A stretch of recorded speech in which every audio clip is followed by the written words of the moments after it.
Haleluya, puji Tuhan, salam sejahtera bagi kita semua, salam jemaat Tuhan yang boleh dikasihi dalam nama Tuhan Yesus Kristus.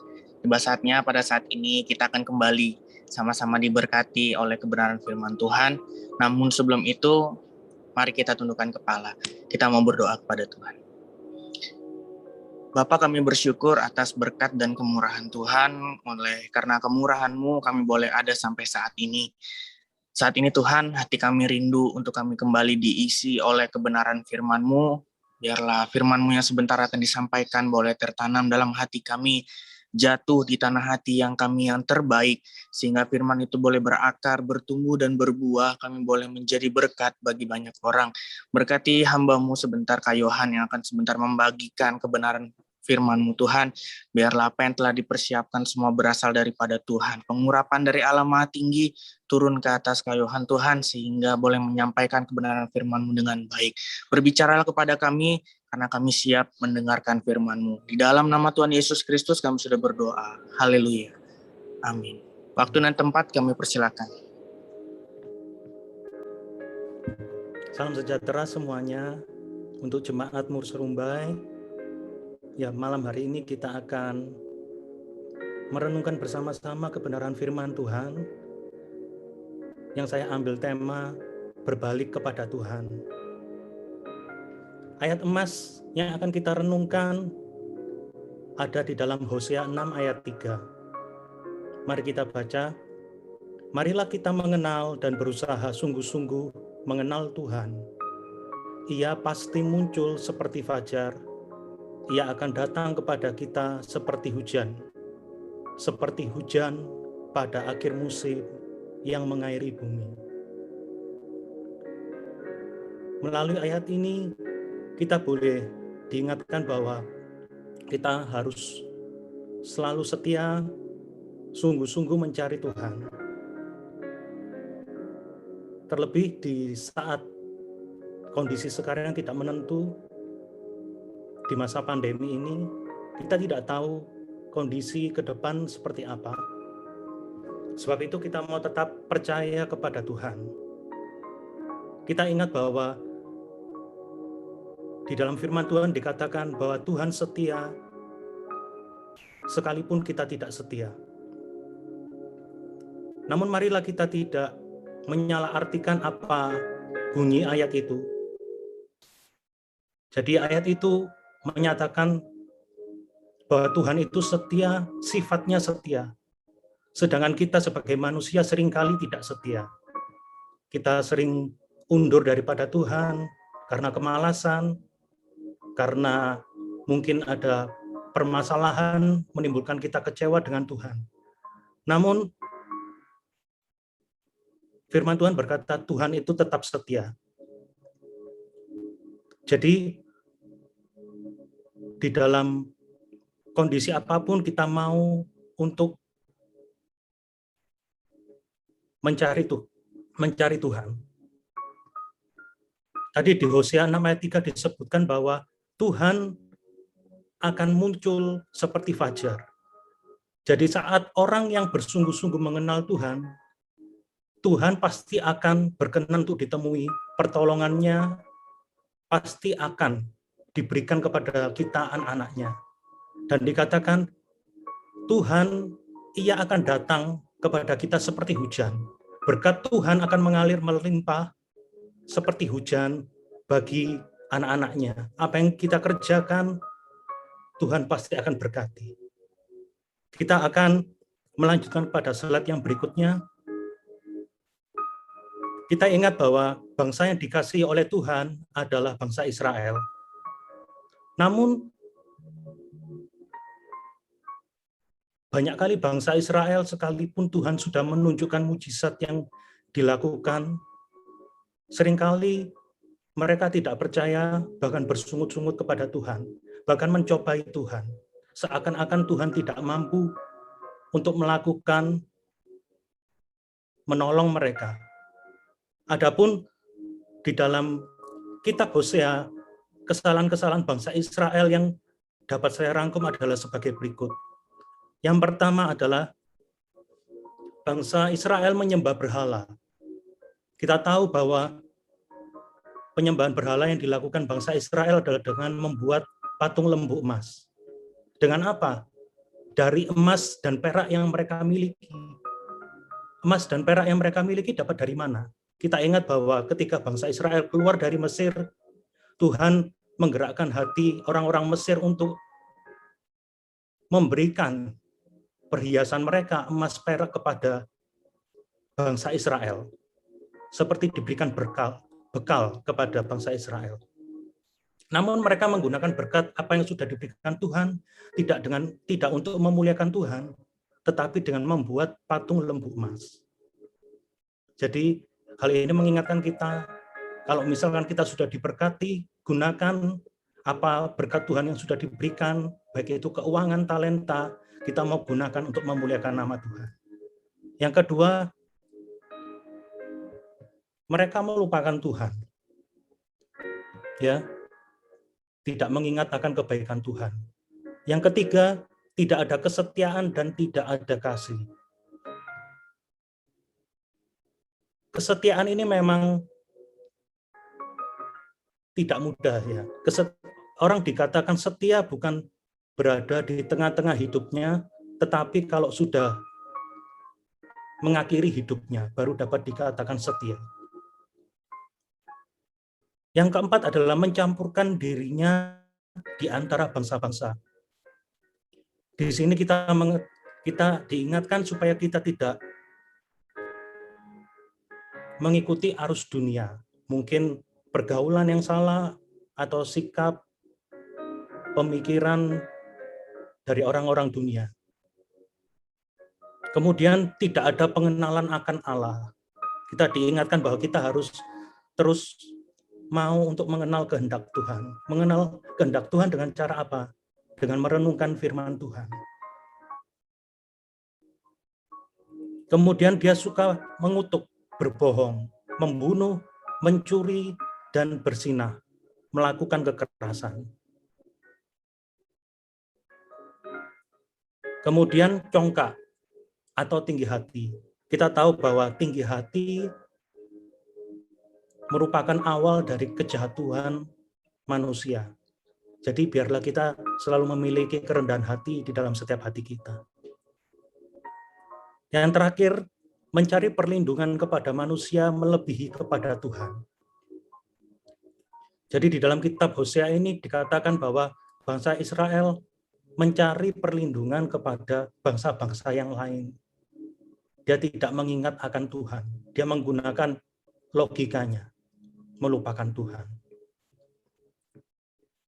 Kemudian akibat dari dosa yang dilakukan bangsa Israel, dari kitab Hosea ini ada 3 yang saya boleh rangkum. Di dalam Hosea 5 ayat 6 dikatakan, ya, sebab aku menyukai kasih setia dan bukan korban sembelihan, dan menyukai pengenalan akan Allah lebih daripada korban bakaran.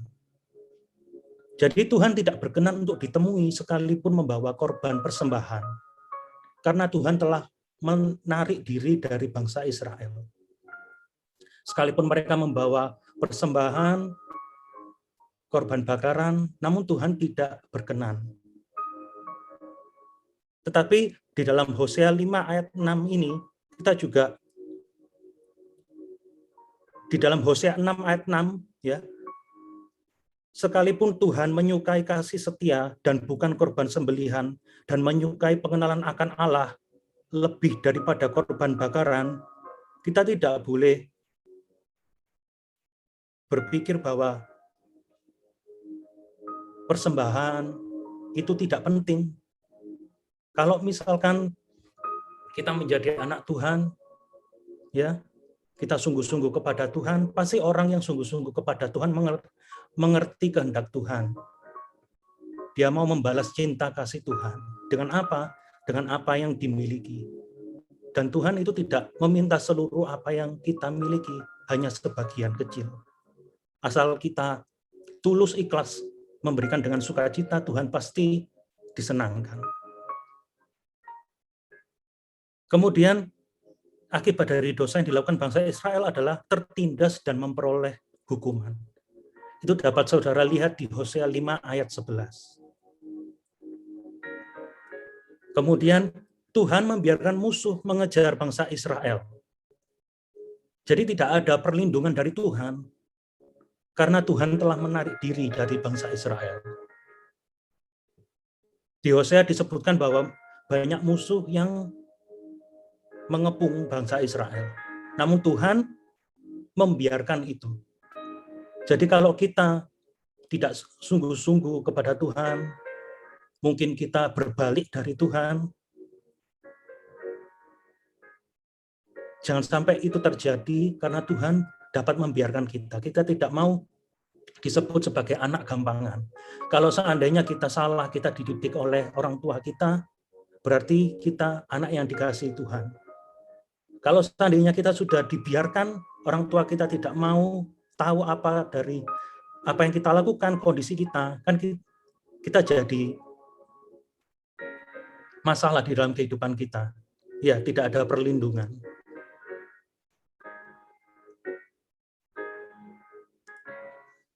Di dalam kitab Hosea itu disebutkan bahwa Tuhan telah menarik diri. Ditekankan lagi di dalam Hosea 5 ayat 5. Di Hosea 5 ayat 15.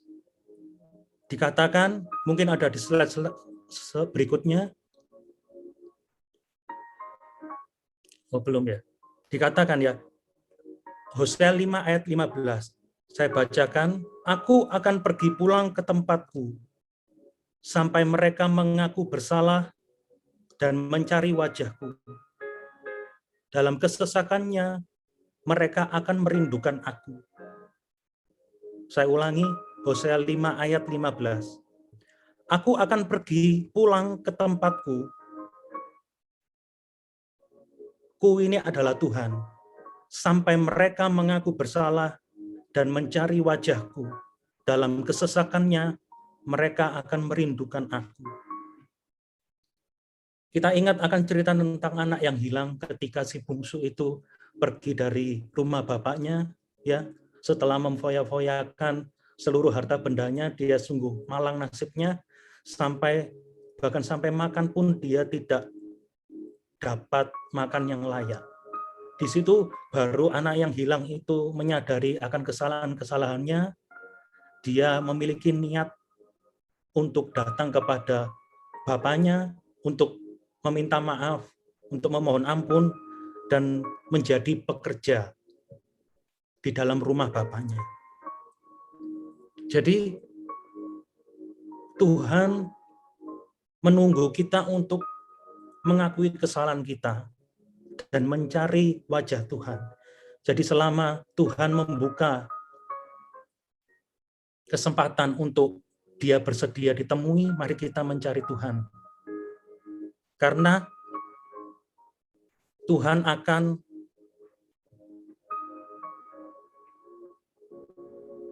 tampil seperti fajar, seperti ayat emas yang kita baca di awal ya.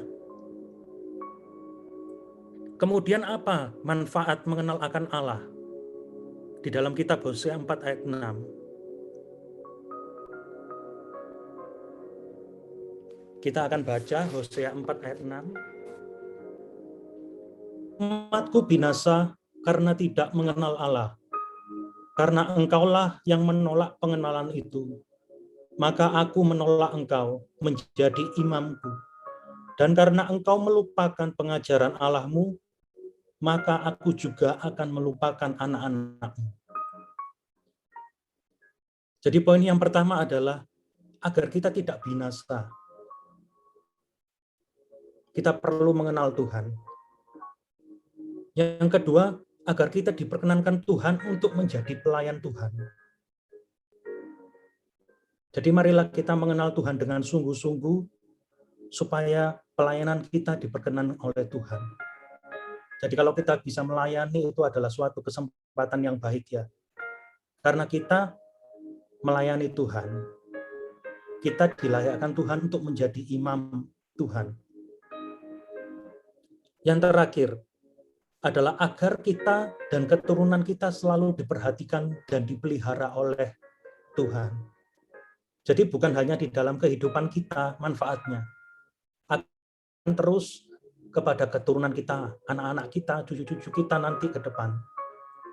Seperti Daud dikatakan bahwa sejak aku muda sampai aku tua sekarang, tidak pernah aku melihat bahwa anak Tuhan berkekurangan. Ya, anak dan cucunya tidak pernah berkekurangan. Kemudian yang selanjutnya, slide selanjutnya,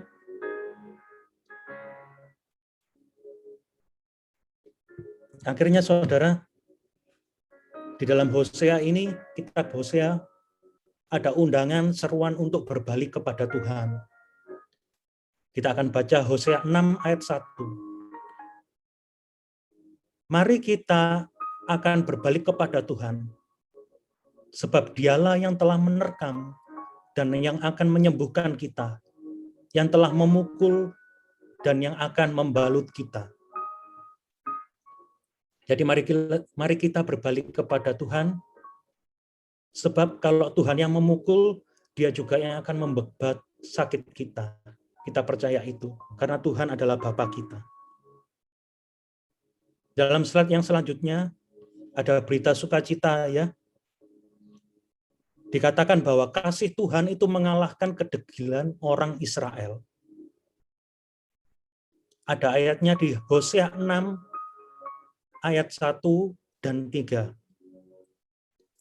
Namun kasih setia Tuhan sungguh besar di dalam Hosea 3 ayat 1b. Seperti Tuhan juga mencintai orang Israel, sekalipun mereka berpaling kepada allah-allah lain dan menyukai kue kismis. Jadi dikatakan ya di sini, Tuhan mencintai orang Israel sekalipun mereka berpaling kepada allah-allah lain. Jadi begitu besar kasih Allah kepada dunia ya, sehingga dikaruniakan anaknya yang tunggal, supaya barang siapa yang percaya kepadanya tidak binasa, melainkan beroleh kehidupan yang kekal. Kemudian Hosea 11 ayat 8-9. Ini malah lebih indah lagi ayat ini. Masakan aku membiarkan engkau, hai Efraim, menyerahkan engkau, hai Israel. Masakan aku membiarkan engkau seperti Atma, membuat engkau seperti Sebolim. Hatiku berbalik dalam diriku, belas kasihanku bangkit serentak. Aku tidak akan melaksanakan murkaku yang bernyala-nyala itu. Tidak akan membinasakan Efraim kembali. Sebab aku ini Allah dan bukan manusia, yang kudus di tengah-tengahmu. Dan aku tidak datang untuk menghanguskan. Jadi dikatakan bahwa hati Tuhan berbalik ya dari mungkin kemarahan karena bangsa Israel memiliki hati yang tegar tengkuk. Belas kasihan Tuhan itu timbul kembali, saudara. Dan dikatakan bahwa di Hosea 11 ayat 8-9 ini dikatakan, sebab aku ini Allah dan bukan manusia. Kita ingat bahwa ketika Daud dihukum Tuhan ya karena dia menghitung pasukan yang dimiliki Tuhan. Di situ Daud mencoba menghitung kekuatannya dan Tuhan tidak menyukainya. Ada 3 yang disebutkan oleh Tuhan, disuruh memilih Daud. Hukuman apa yang mau kamu terima? Namun Daud mengatakan, lebih baik aku jatuh di tangan Tuhan daripada aku jatuh di tangan manusia. Sebab itu kita memiliki Allah yang penuh kasih. Biar kita menjadi anaknya yang diperkenan oleh Tuhan. Sebagai ayat penutup, ayat yang terakhir, slide selanjutnya, di dalam 1 Yohanes 1 ayat 9. Jika kita mengaku dosa kita, maka Ia adalah setia dan adil, sehingga Ia akan mengampuni segala dosa kita dan menyucikan kita dari segala kejahatan. Sekian renungan firman Tuhan yang dapat saya berikan, kiranya memberkati saudara sekalian. Mari kita tutup di dalam doa. Bapa di dalam surga, kami bersyukur untuk firman Tuhan yang kami boleh terima. Melalui firman Tuhan ini, kami diingatkan bahwa kami memiliki Bapa yang baik, Bapa yang setia. Sekalipun kami tidak setia, ampunilah kami Tuhan, segala dosa dan kesalahan kami yang mungkin kami perbuat. Berikan kami hati yang baru, hati yang takut akan Tuhan, dan hati yang setia. Terima kasih Tuhan, tanamkan firman Tuhan ini di dalam loh hati kami, biar Roh Kudus bekerja dan mengadakan perubahan yang kudus di dalam hati kami. Terima kasih, kami bersyukur untuk firman Tuhan malam hari ini, dan kiranya menjadi berkat bagi kami Tuhan. Dalam nama Tuhan Yesus Kristus, kami berdoa. Haleluya. Amin. Puji Tuhan. Saya yakin dan percaya kita semua telah diberkati oleh kebenaran firman Tuhan. Diingatkan kembali bagaimana kita harus semakin dekat dengan Tuhan. Ya, salah satu cara untuk kita mengenal Tuhan adalah kita dekat dengan Tuhan. Puji Tuhan. Terima kasih banyak untuk Ko Yohan yang telah men-share kebenaran firman Tuhan untuk kita semua. Tuhan Yesus memberkati dalam setiap usaha pekerjaan, pendidikan, keluarga, pelayanan yang dipakai Tuhan. Lebih heran lagi. Puji Tuhan, kami atas nama Gembala Sidang dan seluruh jemaat Tuhan mengucapkan terima kasih banyak untuk Ko Yohan. Tuhan Yesus memberkati kita semua.